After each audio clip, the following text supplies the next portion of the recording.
अस्सलामुअलैकुम viewers, welcome back to my YouTube channel. उम्मीद करता हूँ सब खैरियत से होंगे। आज की हमारी इन्फॉर्मेशन फेमिला 28 टैबलेट के बारे में होगी।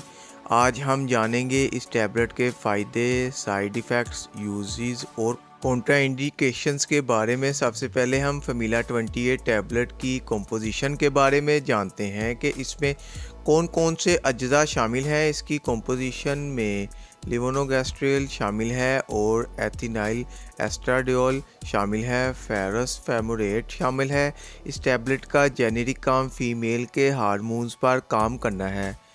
जो कंपनी इसको तैयार करती है वो ज़ाफ़ा फार्मा है। डिटेल में जाने से पहले जिन लोगों ने हमारा चैनल सब्सक्राइब नहीं किया तो सब्सक्राइब कर ले, वीडियो को लाइक और शेयर ज़रूर करें। अब चलते हैं वीडियो की डिटेल की तरफ। अब जानते हैं इस टैबलेट के फ़ायदे और जानते हैं किन किन मकासद में इस टैबलेट